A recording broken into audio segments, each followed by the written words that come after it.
Glorificado seja Deus. Eu quero complementar a todos com a paz do Senhor Jesus. Você está no canal House com IBD, eu sou o pastor Edivaldo Pereira e nesta oportunidade estaremos comentando a lição de número 13, lição da classe dos jovens, que tem como título geral a sua revista desse trimestre, quarto trimestre de 2021, onde estamos finalizando hoje, não é? Jesus Cristo voltará, é o tema geral da revista desse trimestre. Os nossos jovens, nós aprendemos escatologia bíblica. Na primeira lição nós aprendemos a doutrina das últimas coisas. Na segunda lição nós aprendemos sinais da vinda de Cristo, não é? Na terceira lição nós aprendemos o arrebatamento da igreja. Na quarta lição, o tribunal de Cristo. Na quinta lição nós aprendemos sobre a boda do Cordeiro. Na sexta lição nós aprendemos a grande tribulação.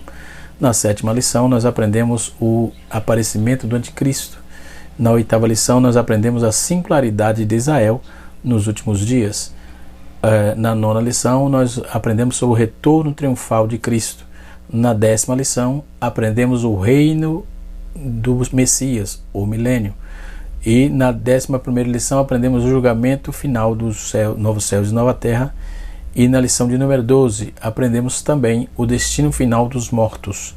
E na lição de número 13, no caso hoje, estaremos aprendendo sobre Esperando Jesus para hoje, que é o tema da lição. Esperando Jesus para hoje. Um material que foi usado em larga escala aqui foi a enciclopédia de profecias populares, profecia popular, ou seja, enciclopédia popular da profecia bíblica de Tim LaHaye. Tim LaHaye, é muito bom esse material, foi editado em 2008 da CPAD. Se você puder adquirir, vai ser de grande proveito, não só nessa lição, obviamente, que já está findando, mas nos seus estudos futuros, né? E assim sucessivamente. Então estaremos aprendendo a lição de número 13, que está pautada em Apocalipse. A leitura, o texto base está em Apocalipse 22, versículo 21 a 14, quando o João ele vai fazer uma descrição daquilo que ele estava vendo. No capítulo 21, João fala de novos céus e nova terra. No capítulo 22, ele fala já no estado nos céus, como isso será. Ele vai dizer: mostrou-me um rio puro de água da vida, claro como cristal, que procedia do trono de Deus. No meio da sua praça, de outra banda, estava um rio da árvore da vida, que produz 12 frutos, dando seu fruto de mês em mês. As folhas da árvore são para a saúde das nações, e ali nunca mais haverá maldição contra alguém. E nela estará o trono de Deus e do Cordeiro, e os seus servos o servirão. Versículo de número 4: e verão o seu rosto, e a sua testa estará o seu nome, e ali não haverá mais noite, não necessitarão de lâmpada, nem de luz do sol, porque o Senhor Deus os ilumina e reinarão para todo sempre. E disse-me estas palavras: eis são fiéis e verdadeiras, o Senhor Deus dos céus, santos profetas, o Senhor, o Deus dos santos profetas, enviou o seu anjo para mostrar aos seus servos as coisas que em breve hão de acontecer. Versículo 7: e eis que presto venho, bem-aventurado aquele que guarda as palavras destas profecias, as palavras da profecia deste livro. Eu, João, sou aquele que vi e ouvi estas coisas, e havendo-se ouvido isto, prostrei-me aos pés do anjo que mostravam para o adorar, e disse-me: olhai, não faças tal, porque eu sou conservo teu e os teus irmãos e as profecias, e de teus irmãos e as profecias e os profetas. Veja, o texto diz assim, versículo 9: disse-me: olha, não faças tal, porque sou conservo teu e de teus irmãos, os profetas, e dos que guardam as palavras desse livro. Adora a Deus. Então o anjo não recebeu adoração. O anjo não quis receber a adoração. Ele veio entregar, o mensageiro, ele veio entregar uma palavra para João. E o texto diz, versículo 10: e disse-me: não cele as palavras da profecia deste livro, porque próximo está o tempo. Quem é justo, faça justiça. Ainda quem está sujo, suje-se ainda. E quem é justo, faça justiça ainda. E quem é santo, santifique-se ainda. Eis que cedo venho, e o meu galardão está comigo para dar a cada um segundo a sua obra. Eu sou o Alfa e o Ômega, o princípio e o fim, o primeiro e o derradeiro. Bem-aventurado aqueles que lavam as suas vestiduras no sangue do Cordeiro, porque tenha direito a árvore da vida e possa entrar na cidade pelas portas. Esse texto ele vem nos informar de forma muito objetiva, muito clara, não é? Qual é o propósito de Deus para o tempo do fim, para aqueles que servem ao Senhor. Não é? Glória a Jesus. Então podemos observar que temos informações dentro da sua palavra muito contundente para os nossos dias. A nossa lição está dividida em 3 tópicos. O primeiro tópico é a expectativa da volta do Senhor. O segundo tópico nos diz assim, o segundo tópico, Jesus Cristo, aquele que voltará.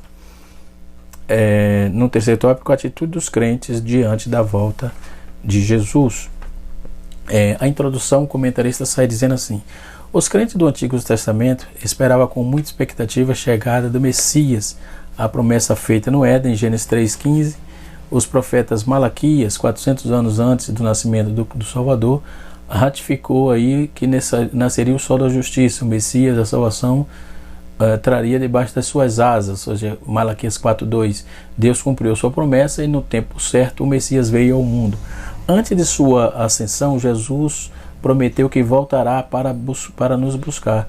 Quase 2000 anos se passaram e nós, os crentes, aguardamos a volta do Messias que busca a sua igreja. Para buscar a sua igreja, a promessa de Jesus pode ser cumprida a qualquer instante, por isso precisamos estar preparados, e as coisas que vos digo-as todo, vigiai.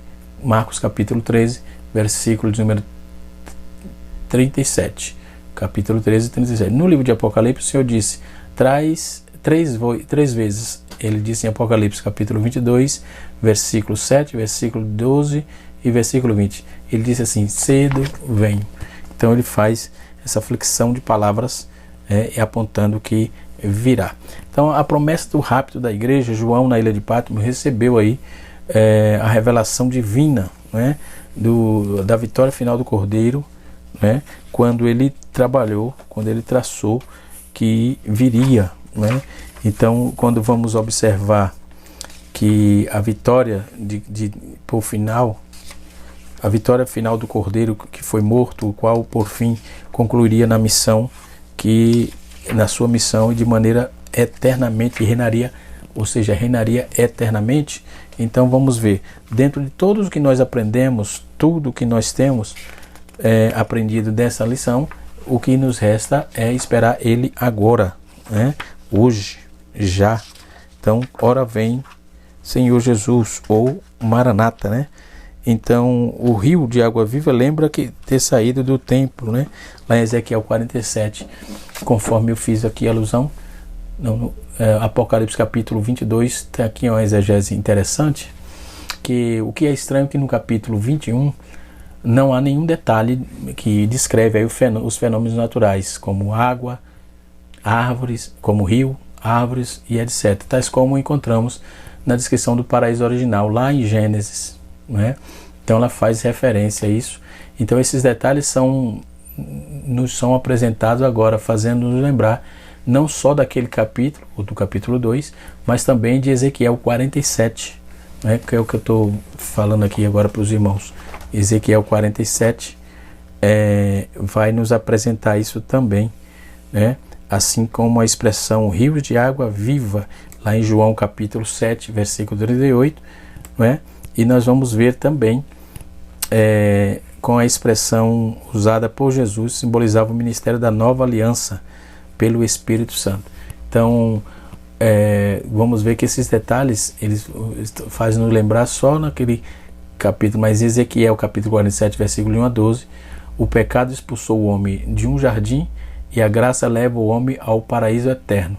Então aqui temos a beleza e a vida plena em abundância, soberania de Deus, saúde para as nações, até a ausência de toda maldição, conforme está no versículo 3. Nunca mais haverá maldição sobre o homem e sobre toda a terra que ele vive, ou na cidade de sua habitação, nem sobre qualquer relacionamento que prevalece entre os homens. Cristo removeu a maldição e todas as suas consequências. Aqui está também um quadro do culto prestado, a visão profética, que é ver a face do nosso Senhor e o seu nome gravado em nossa testa.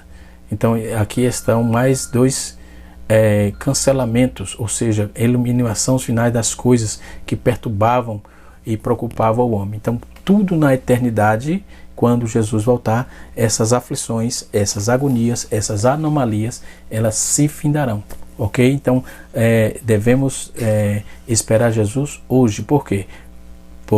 Quem dera ele vir hoje, não é? Porque enquanto estamos aqui, enquanto estivermos aqui na terra, nós teremos sim essas agonias, essas aflições. Então quando Jesus voltar, ele vai remover toda a maldição e a eliminação da noite para sempre. Ou seja, noite aqui reflete luta, refere-se à luta. Não são, porém, os aspectos negativos do texto de Apocalipse, que vai nos apontar mais, delimita deleita nossos corações com as afirmações positivas, as bênçãos que Deus tem desejado através dos séculos, as bênçãos que Deus nos tem apontado, tem nos prometido, das quais feito a provisão. Então atinge aí um clímax da perfeição, ou seja, o ápice da perfeição. No céu estaremos servindo o Senhor. Versículo 3, na parte B do texto, diz assim, versículo 3, e alguém que estará no trono de Deus e do Cordeiro, e os seus servos o servirão.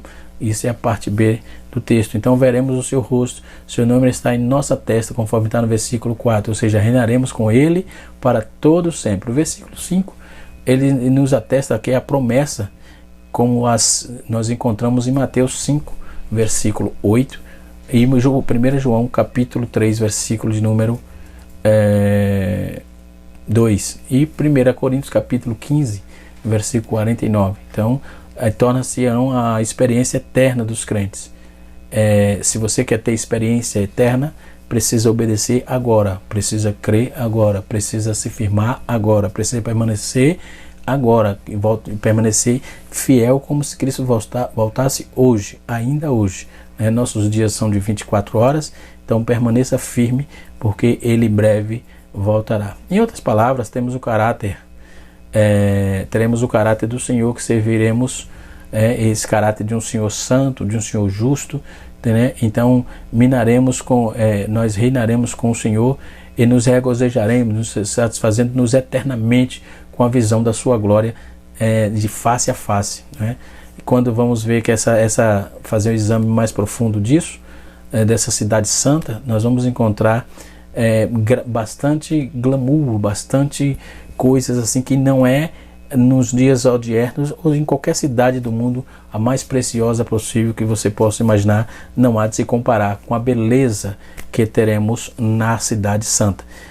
Tem um comentarista chamado Govet, ele tem uma obra que ele vai tratar disso aí, não é? E seria interessante você ler. Eu tenho esse material em PDF, eu dei uma olhada nisso aí, é um negócio, ele traz um estudo relacionado a essa questão e como será a cidade santa, a visão que a Bíblia passa da cidade santa, Todos os gloriosos propósitos de Deus, ordenados desde a fundação do mundo, agora são atingidos. A rebelião dos anjos e da humanidade está finalmente subjugada, ou seja, não haverá mais rebelião de ninguém, nem de anjos, nem de homens, nem de ninguém, nem contra governo, nem contra reis. O rei dos reis assume soberania e que tem o direito à santidade absoluta, e a imutável característica de todo o universo, de todo o reino de Deus. Os redimidos assim, transformados pelo sangue dos cordeiros, estarão na ressurreição e glória eterna. A vida está por toda parte, ou seja, não há morte, e a morte não intrometerá nunca mais a morte aparecerá. Então, se você quer ter vida eterna, vida para sempre, sirva ao Senhor. Essa é a mensagem que essa última lição nos passa, né?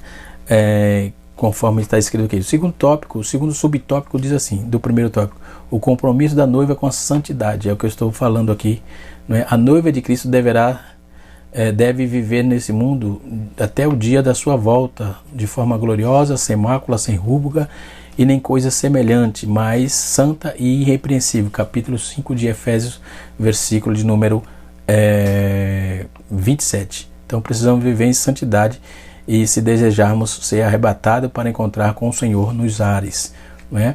Então, dentro desse contexto, a morte, né, não se intrometerá mais. A terra e os céus, ambos foram renovados. Luz, beleza, santidade, alegria, presença de Deus, aleluia, não é? E adoração a Deus, o serviço prestado a Cristo, a semelhança com Cristo, tudo agora são realidades permanentes, não é? Então, o vocabulário do homem adequado para esta vida é incapaz de descrever verdadeiramente e corretamente o que Deus preparou para aqueles que o amam.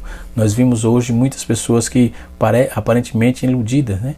Que parece que espera Jesus por algum momento, depois desiste, mas calma, espere Jesus sempre, Ele estará voltando, não é?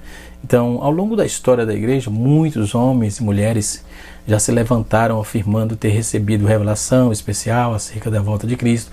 A Bíblia nos ensina que esse tipo de comportamento é típico de falsos mestres. Ninguém sabe o dia e nem a hora. Jesus deixou claro no sermão escatológico, ou chamado também sermão da montanha. Ele disse que ninguém sabe a hora, só quem conhece o dia e a hora é o Pai. Embora a Bíblia não revele o momento exato, ela nos adverte sobre os sinais que precederiam.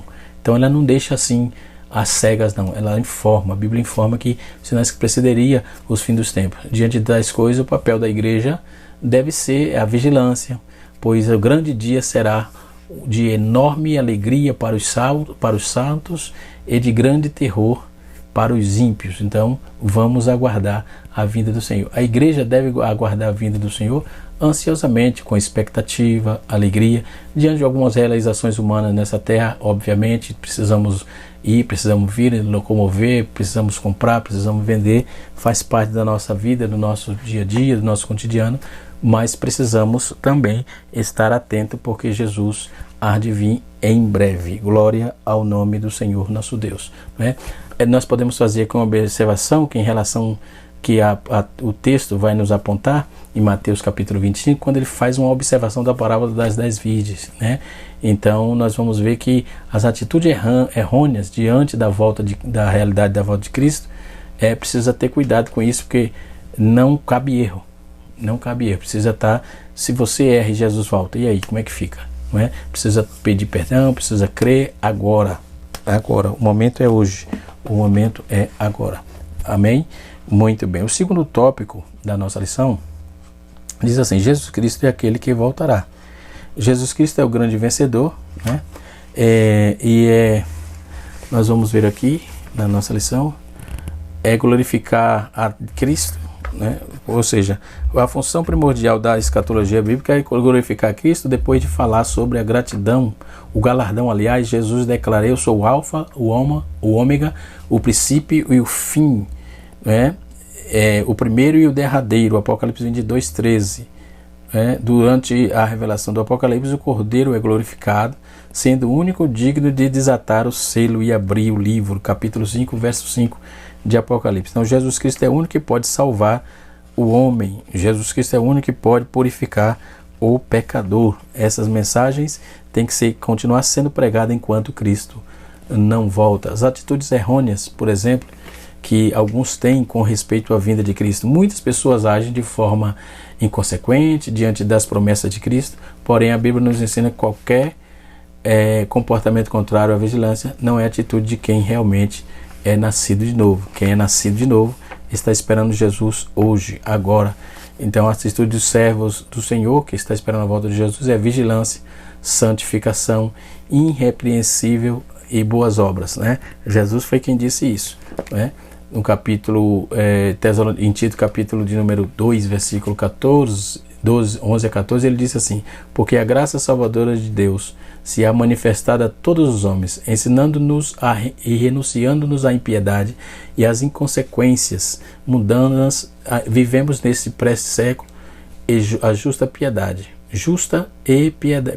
piamente, aliás, aguardando a bem-aventurança e a esperança e o aparecimento da glória do grande Deus e nosso Senhor Jesus Cristo, o qual se deu a si mesmo por nós para nos remir de toda a iniquidade e purificar para si um povo seu, especial, zeloso e de boas obras. Então, em muitos casos, precisamos, em todo tempo, em muitos casos, em toda situação, precisamos estar esperando o Senhor sempre.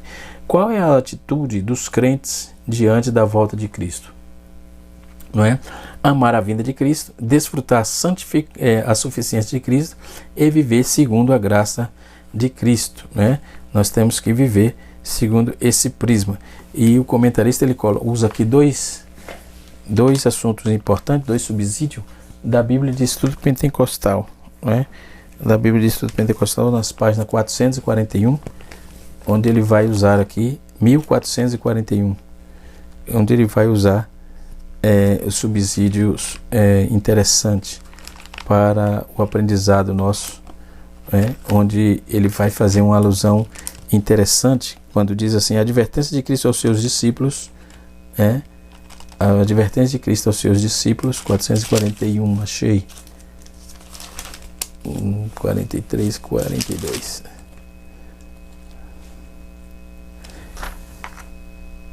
Página 1000, Bíblia de Estudo Pentecostal.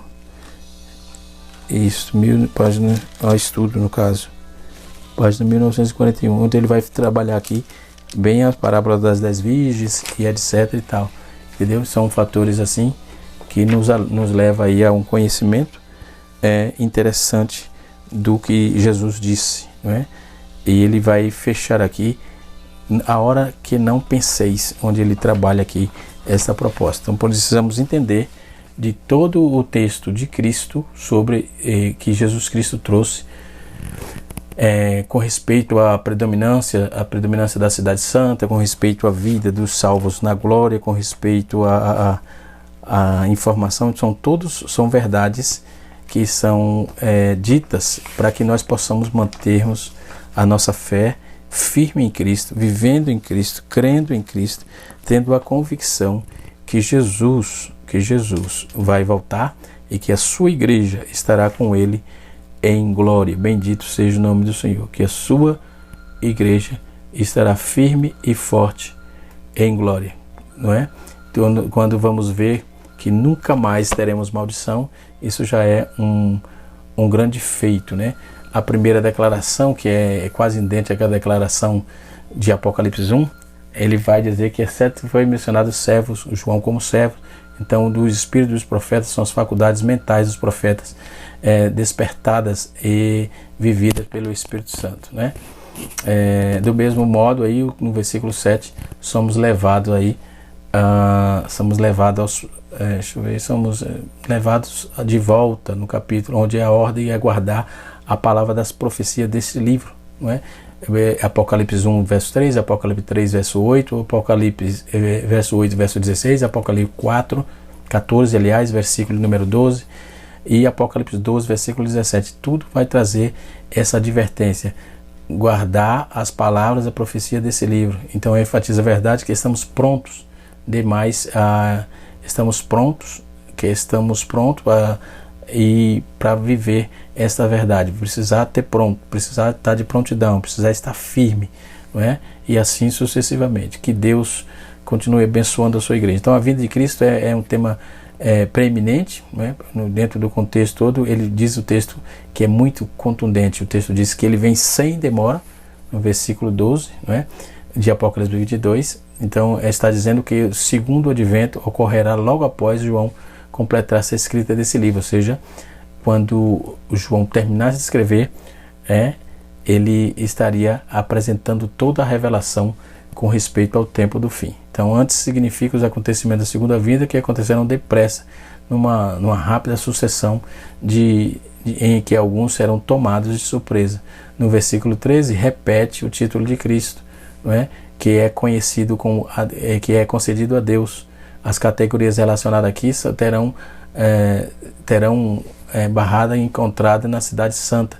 Cada um é apresentado um artigo, né, que são absolutamente voltados para os acontecimentos, né, para aqueles que haviam cometido pecado. Qual é a atitude, como desfrutar a suficiência de Cristo? Não é? Está aqui no final da nossa lição. Os que anelam a verdade de Cristo devem confiar nele também para todas as suas deve confiar nele para que todas as suas necessidades, tanto na ordem espiritual quanto na ordem material, sejam supridas. Temos um Cristo que supre as nossas necessidades e nosso prazer. A alegria deve estar sempre em sua presença. Nele está tudo o que realmente precisamos. Para sermos arrebatados é preciso amar ao Senhor acima de todas as coisas e ter nele, somente nele, a fonte do prazer, não é? Então, Cristo precisa ser o nosso tudo, a nossa vida, né? Filipenses capítulo de número 1, verso de número 21. No subtópico 3, do tópico 3, diz assim: viver segundo a graça. Só existe um jeito de aguardar a vinda do Senhor, vivendo debaixo da graça, né? A inclinação da natureza humana dia após dia distancia-nos do Criador, mas a graça de Deus nos leva para a cruz, para perto da cruz, e essa verdade fica evidente na bênção impetrada aí no fim do livro de Apocalipse. A graça do nosso Senhor Jesus Cristo seja com todos vós. Amém. Conforme está escrito capítulo 21, capítulo 22, versículo 21. Também, essas últimas 3 palavras são de Cristo. Certamente cedo venho, né? Palavra de Cristo. Certamente cedo venho da igreja. Amém. Vem, Senhor Jesus. De João. A graça do Senhor Jesus Cristo seja com todos. Essa forma de despedida, semelhantemente e frequentemente encontrada aí nas conclusões das epístolas de Paulo no Novo Testamento. Nós vamos encontrar esse final em Romanos capítulo 16, versículo 20, né?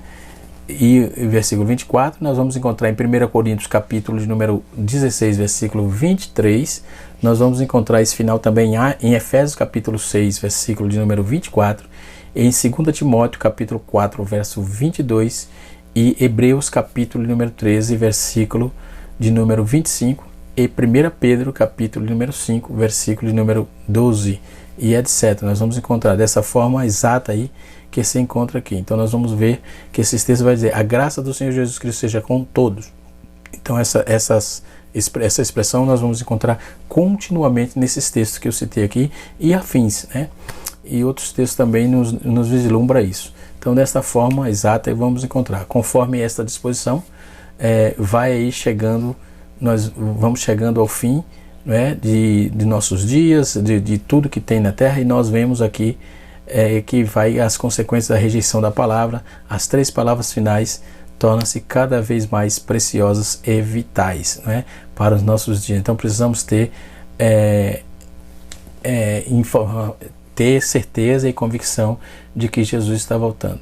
Quando vamos ver essa questão da água ainda lá de Jerusalém, conforme eu já fiz a observação de Gênesis 2 e Ezequiel 47, seria bom também dar uma meditada no capítulo 14 de Zacarias, versículo de número 8, né? Como o fruto maduro é superior à flor, as águas do milênio representam aí a plena graça do Evangelho, e assim sucessivamente. Que Deus em Cristo nos abençoe, que o Espírito de Deus continue falando poderosamente nos nossos corações. Na próxima aula, na aula do ano que vem, só verei os jovens o ano que vem.